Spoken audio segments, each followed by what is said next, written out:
In this video, we're going to animate the planet Mars first. So I'll select the planet Mars. I'm going to go to Modify, Freeze Transforms, and you'll see that all the numbers are zeroed out with the exception of the scale in the channel box.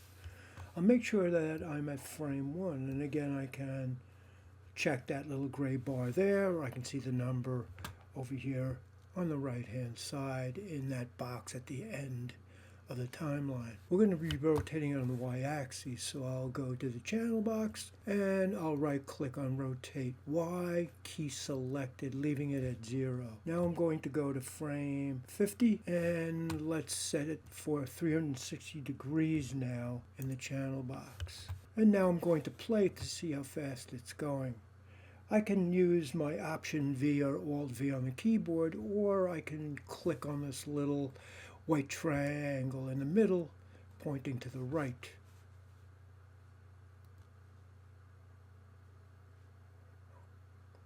And I'm going to stop it immediately. That's going a little too fast, so I'm going to move that keyframe. To move the keyframe in the timeline is to shift and drag across it. You will see that you don't have to be real specific. It'll highlight it as white. And if I was to click now on those two V shapes and drag with my left mouse, I can now relocate it where I want. So I'll put it at 100. And now I'll stop it and I'll go ahead and I'll play that again. Yeah, that's much better. So I'm going to stop it. And if I click on the planet, it does show the keyframes. If it's not selected, they don't reflect that. So each object will reflect its keyframes when it is selected. Now I would like this to continue to rotate through the duration of the 200 frames. So I'll select the planet Mars, and then I'm going to add a tool to my shelf, because we'll be using it a few times for this tutorial. I'm going to hold Command-Shift, going to Windows, Animation Editors, Graph Editor.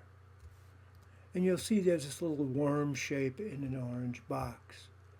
If I was to click on that and my planet is selected, I'm going to see this green kind of wavy shape. You'll see at either end there's a little orange diamond shape. Those are the keyframes and their locations. Now I would like this to rotate continually.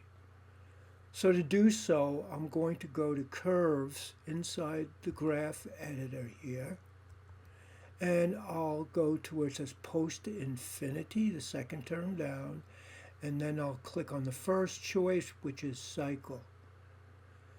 Now if I were to close it out for a moment, and I were to go ahead and click on the play button in the lower right-hand corner, this will continue to rotate no matter how many frames we add to our animation. But you're going to notice that the planet speeds up and then slows down. I want that to rotate continually.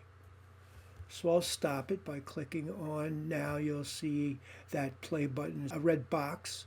I'll click on it. I'll go back to the worm in the orange box, and I'm going to marquee select so that the whole green curve line and the two keyframes are selected. You'll see a number of these little graphic icons at the top of the graph editor. I'm going to click on the one that is at a diagonal with the little box in the upper left-hand corner. And you'll see it straightened that line out between the two keyframes.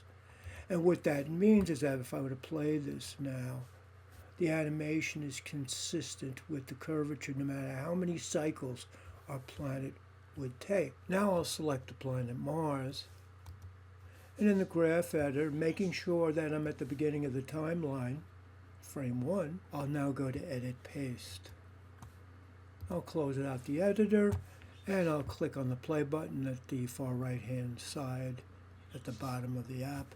And now we have both planets animating. Next we'll be animating our capsules.